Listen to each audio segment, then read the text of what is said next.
Okay, so just make sure we're all looking the right way. Everybody look in that direction first, towards the back wall, towards our left, and then we'll look towards the right, okay? So we'll do 2 photos this way. Right where there where the person's waving. Look over there, okay? 1, 2, 3.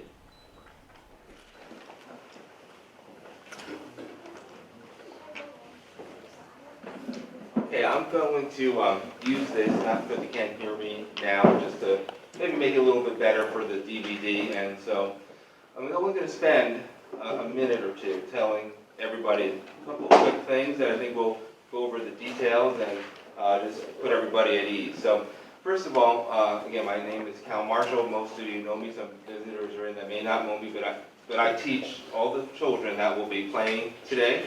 And it's my pleasure to do that, and hopefully I can infuse some of the love that I have with music to the next generation, because it's too exciting to let slip by, and that's the goal. We gotta have fun playing piano, like we just mentioned, because there's plenty of things that are not so easy to do, but this should bring a lot of enjoyment. So thank you all for coming, and I think all of you will have heard a lot of your own individual, children and family members play this, but now you have a chance to see what everybody else has been working on, and I think you'll have a great concert today. So 2 quick things in terms of the style of how I teach. One is the traditional lessons, so you see a lot of people playing the music and reading music, and then there's also a simply music way of teaching, which emphasizes playing first and then reading the notes. That's sort of a short way of explaining that. And the purpose for me talking right now is just to make sure we have everything set with the levels and the recording. So I think that's just about okay now, right? Okay. So the last thing I will mention is this. When we have a recital, it's hard to determine, well, what should really be played first of all, because we don't want to have anything too basic, but we want to sort of, have the goal of showcasing the strengths of the children, and also letting everybody see all the work and accomplishments that have been, achieved, and we have more than one piece being done, some different styles. So we select together, the pieces that should be played, and I know there's going to be a lot of practicing, so I want everybody to really enjoy playing them when they practice it, and there should be a little bit of excitement. So the purpose of when I talk, as I'm introducing the people, is just to let the children have a few seconds just to get comfortable and sit down, and then I'll try to give a little bit, very briefly, of music education, so you know what to listen to on one piece to help you enjoy the listening experience. All right, so now for the kids, just want everybody to remember, all the children that are going to be playing, that just stay calm, and it's going to be a fun concert or recital. There's nothing to be nervous about. Your parents love you, I love you, your family loves you. There's all a lot of love here. Bechstein Piano Company loves that you're coming here to show us what you can do. So just let's enjoy the experience. Nothing to be concerned about. If you get a little nervous, it's okay too. All right, so that's about it. We're going to get started now. And as you see in the program, the first person to play is Justin Linderman. And there's no particular order this year. It's not youngest to oldest, most sort of basic to more advanced, just kind of, putting it as a random assortment. So Justin's going to go ahead and play 2 pieces today. The first thing that we're going to do is this really exciting piece by Danny Elfman, and it's the Beetlejuice theme song. I think it'll kind of kick everything off to an exciting start. And then he's going to finish up with a piece by Scott Joplin, and he wrote this piece along with Arthur Marshall. And he was a student of Scott Joplin. So Scott Joplin is the king of ragtime. So when you listen to Swipesy Cakewalk, I thought, what is this cakewalk? So cakewalk is just a type of ragtime. Starts with a quick note, and then a longer note, 16th note, and an 8th note. There's several different repeats in there. So if you miss something that he plays the first time, certain sections are repeated. And it's just a great piece for a second piece. So enjoy that one too.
Thank you, Justin, for playing so beautifully. That was fantastic. Now I want to introduce the next person.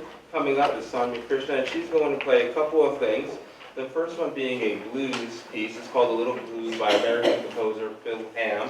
And then also this piece called The Can-Can, which is kind of a showpiece by Jacques Offenbach, who's a German-born French composer. And this is actually pretty well known. It's a real kind of exciting, fast-moving piece. And both of them will be enjoyable, so enjoy.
Thank you for playing so nice this time. It was great. Now, Jacob Duong is next. He's going to play a couple of pieces that you see there. The first one is a very well-known Elton John piece from The Lion King, Can You Feel the Love Tonight? And then there's going to be this other piece, which is out of a great blues series of books by Martha Meyer, and that's called Slipping Around. The thing with Elton John's piece from The Lion King, he won the Oscar for it. He won the Grammy for it. It was #1 in several different countries. It's one of his great pieces, and he was almost not allowed to even sing this by Disney. So we're going to sort of make it like a comical thing with the cartoon characters.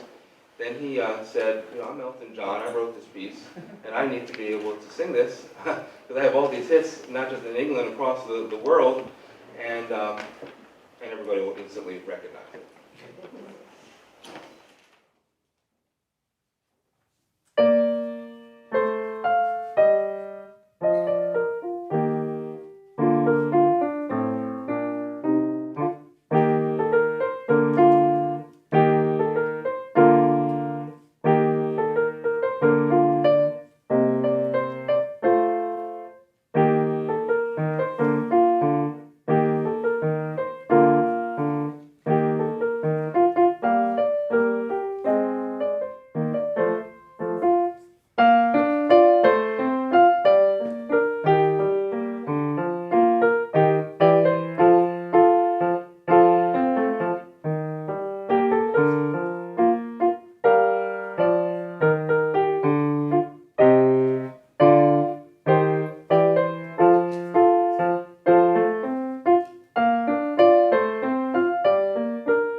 Now, next up is Grace Stefko, and she's going to play two pieces. And the first one is a piece by Tchaikovsky. It's our only piece that we have two different versions of being played today. It's the oftentimes familiar theme to Swan Lake. And listen to the rich, Tchaikovsky is obviously a Russian composer from the Romantic period. You'll hear those themes right away. And then also Jingle Bells.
Thank you, great, that was great.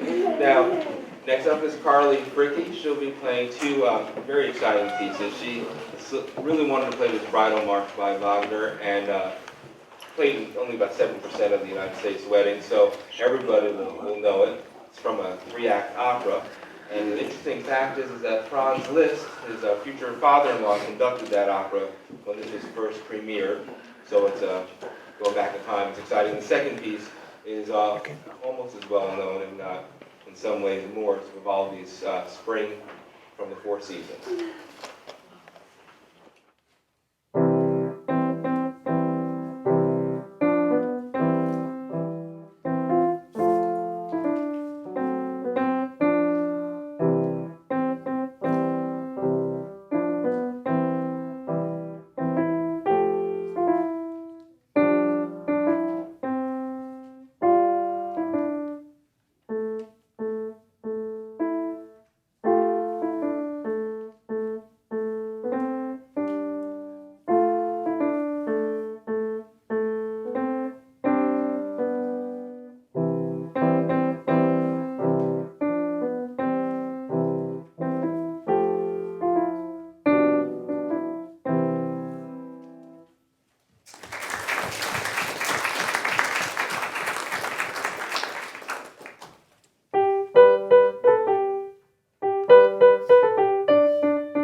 Thank you, that was great. Now, next up is Eva Catterall, and she's going to play for us 3 different pieces.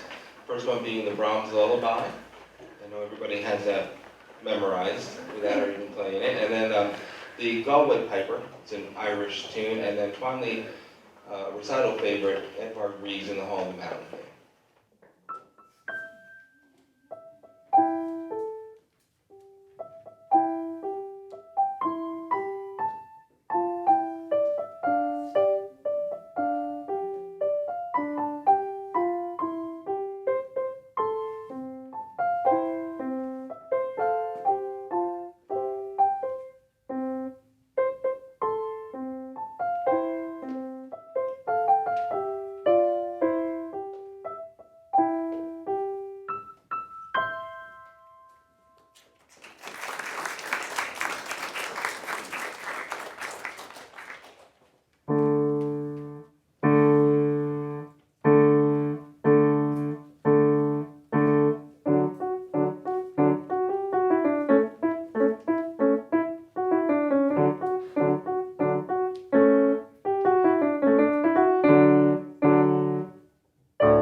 Great. Now, next up is Sebastian Rozo. He's a simple music student. He has 3 pieces that he's going to play for us today. The first one being an original composition called Dog by Neil Moore, and then a piece by Johann Sebastian Bach, Minuet in G, and then finally the often familiar Ode to Joy by Beethoven.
Now, next up is Sarah Shapani, and Sarah's going to play another piece by Bach, "What Tastes the Joy of Man's Desiring," and then also she's playing after that a sonatina by Clementi. And I realize that not everybody may even know what a sonatina is, so the short answer is that it's a short sonata. So what's a sonata? And that's a compositional style that a lot of the very famous classical period composers have written. And this Clementi sonatina is one of the standard repertoire pieces that a lot of young players play, and this one's an arrangement of it.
Thank you, Sarah. Great. Now, next up is Vincent Lopez. Vincent's going to play a piece that everybody knows and loves. It's the Beethoven Moonlight Sonata, the first movement. So Beethoven has 32 sonatas, and it's every pianist's dream to at least play some of them. And this one is very, very popular. You'll hear 3 different voices. The bass, the left hand.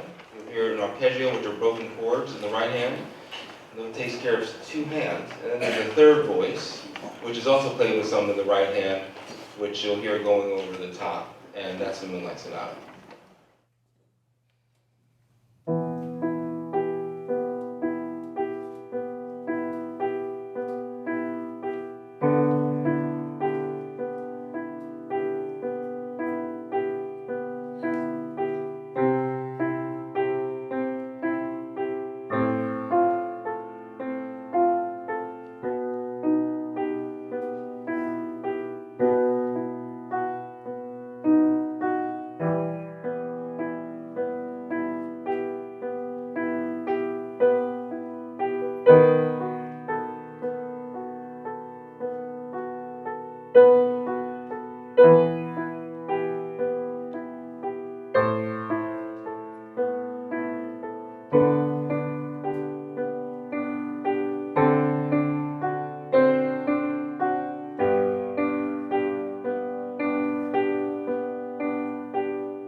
is a cello student of mine, and Lucas Galbert is going to play for us a tarantella by Squire, William Henry Squire, who's an English composer and cellist.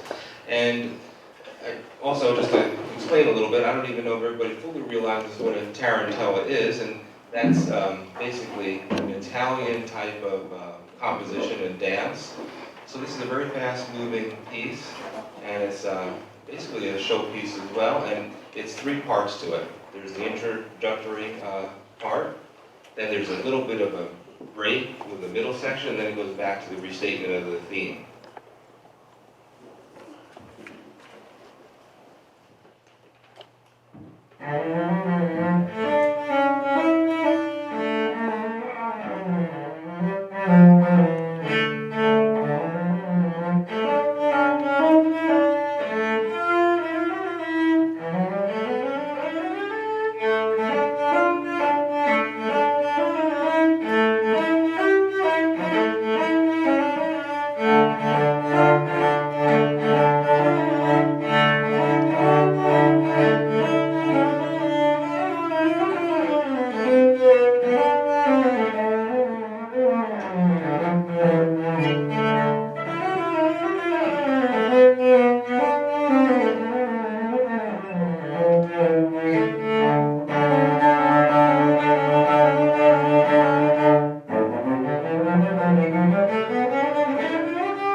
Thank you, Lucas. Excellent. Okay, next up is Isaac and Tina, and Isaac is going to play the Pachelbel Canon, and this is something that is a particularly nice arrangement of it, and a lot of people don't really know that much about Pachelbel, but he was a Baroque period German composer. This is far and away his most famous piece, and it has all sorts of arrangements, and this one here is a repeated theme, especially in the left hand for the canon, with a set of variations in the right, and that's the Pachelbel canon.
Very nice, beautiful. Now, Aurora French is next, and she's a simply music student who's going to play for us two pieces. One is an original work called I'll Be There by Neil Moore, and then the familiar Fur-Elise by Beethoven. And the thing that's interesting with this Fur-Elise is that it's translated into For-Elise, but actually Beethoven was fond of a woman whose name is Therese, and there was a miscommunication there, and Beethoven wanted to marry this woman. She didn't want to. And so now this very famous piece maybe should have been named Für Therese, not Für Elise, but that's the way it is, and that's what we know about it.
Courtney Fricky, and Courtney will play two very familiar pieces as well. One is from the Nutcracker Suite. It's Tchaikovsky's Dance of the Reeds.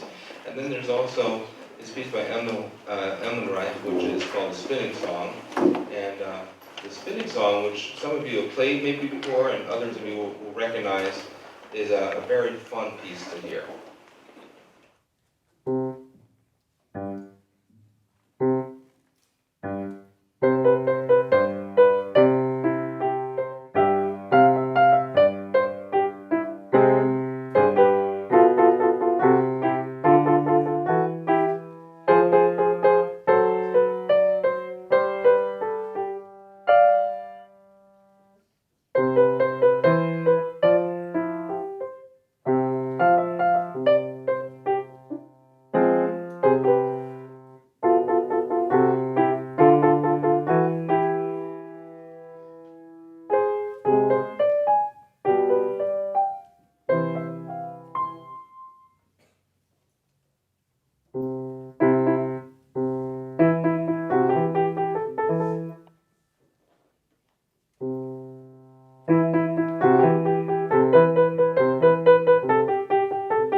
Beautiful, thank you. And Dominic Machado's up next. He's going to play two pieces, the Simply Music student. And first one is Green Sleeves, and the next one's going to be this original composition by Neil Moore called The Pipes.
Next up is my Catarelle, and she'll play some very exciting pieces. I mentioned before that this is the Swan Lake's Tchaikovsky. Will be making another visit, and here it is now. This is a different arrangement of it, and then also Carmen's Prelude, written by Bizet.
Thank you. Wonderful playing. Next up is Kat Nuong, and she's going to play a piece by Mozart.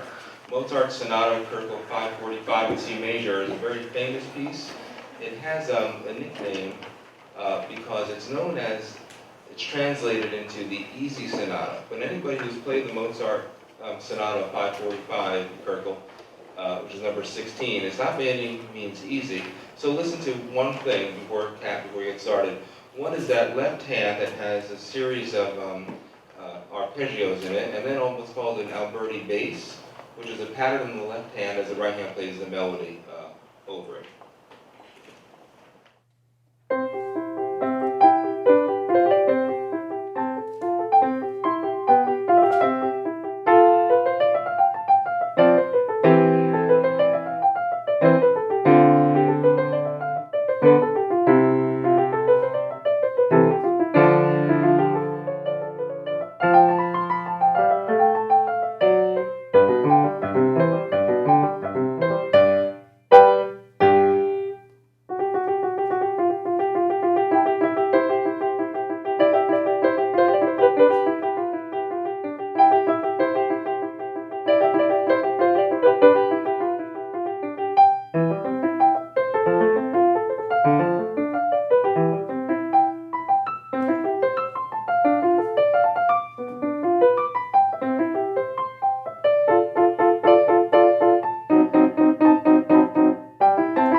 You make it look easy, but it's not an easy piece. Next up, Ariana Shikati is going to do 3 pieces for us, and Ariana is going to play some pieces that are well known, The One the Saints, and then Mexican Hat Dance. The one I want to talk about now is the William Tell Overture by a great Italian composer, Giacomo Rossini.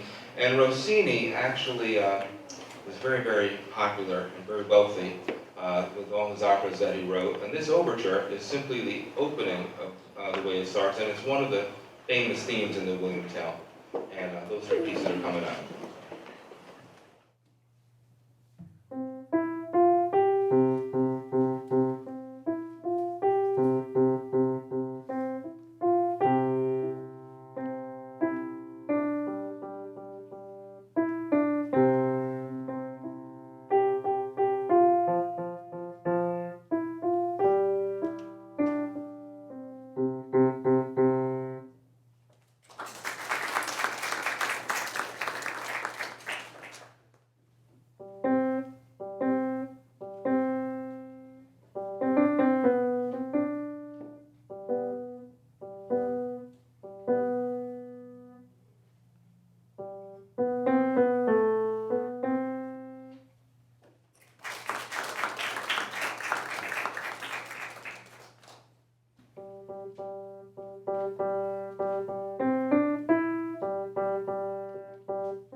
Okay, next up is Neha Krishna. She's going to play three pieces as well. Freight Train Boogie from the Alfred book is one.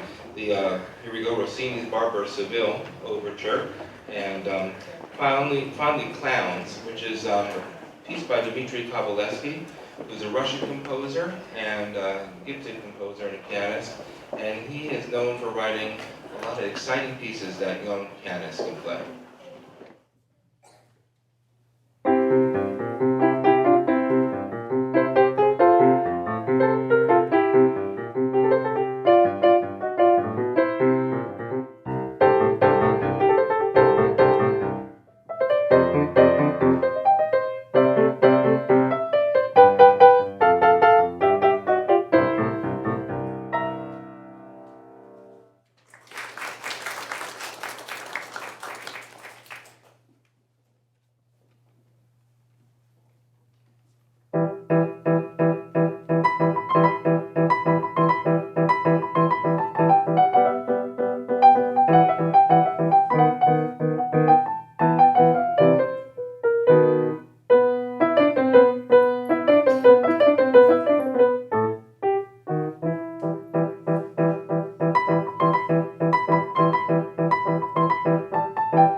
Next is going to be Bradley Wang, and Bradley is going to play three pieces.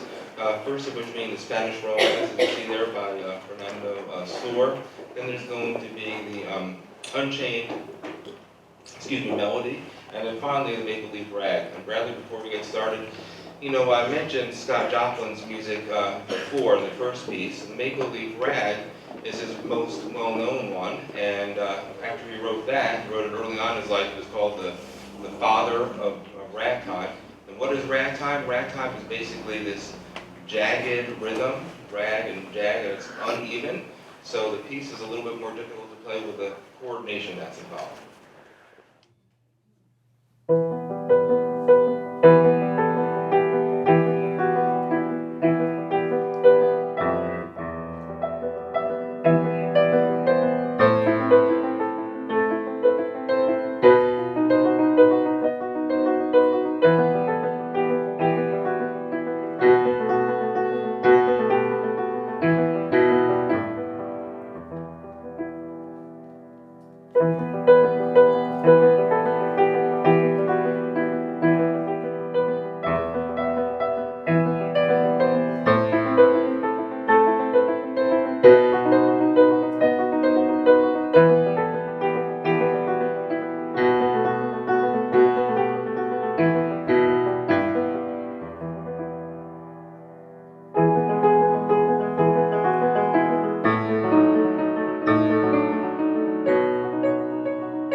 Bradley, that was great playing. Next up, and finally, is Joshua Barges. And Joshua is going to play 3 pieces for us. The first one is a very soothing Brahms waltz. And then we're going to have a Mozart piece, which is so famous, is the Rondo alla Turca. And then finally, I want to mention something about the Radetzky March, which is a piece by Johann Strauss Sr. And this march was written for a friend of his who was a general, went into battle. And when he heard this piece, and his troops heard it on their return, they started immediately clapping and liking it very much. And right now, every year, it's performed as the final piece for the Vienna Philharmonic's New Year's Eve concert. It's also the final piece of this spring recital, and so we'll hear it right now.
Okay, well that concludes the recital for now. So what I'd like to do is have all the children come up and take some group pictures, and we'll try to go into every one of the 3 areas here, so we can all stand facing the way of wherever you're sitting to have the direct, kind of sight for your pictures, and then we can go in the other room and have some refreshments. So we're trying to just line up here. And we may need to come in a little tighter than that. So let's, if we could do this, maybe we can come and have everybody's a little taller stand back, and everybody's a little shorter stand forward. And let's all angle in. So instead of standing straight, let's just sort of go like this. Here, just go like this, here, angle in. Okay, so come in here like this. And everybody sort of angle in that way a little bit so we can come a little tighter. Okay. All right, now I don't know if this is going to exactly work with the big group, but we'll try to do the best here. Let's try to come in a little bit more if we can. Just everybody get closer because I want to have some good photos for everybody. You can stand behind the small kids. Yes. Anybody taller, let's start with that. Neha, come, and Maya, Isaac, come sort of in the back. It's a little better. Okay, and angle in just a little bit. Okay. All right. Is everybody sort of able to get it in the fields or not really? If not, we'll try kneeling down in front. We can do that. Okay, so everybody puts on the smile on the count of 3. We'll do this several times. 1, 2, 3. Okay, so just make sure we're all looking the right way. Everybody look in that direction first. This towards the back wall, towards our left, and then we'll look towards the right, okay? So we'll do 2 photos this way. Right where the person's waving. Look over there, okay? 1, 2, 3. Okay, we'll do it again. Same direction, everybody look over the person's waving. 1, 2, 3, smile. Okay, now let's look over in this way, which is to our right. Okay, come in. Okay. Here we go. On the count of 3. 1, 2, 3. Again. 1, 2, 3. Okay. Hopefully that's enough photos for everybody. But please come to the other room.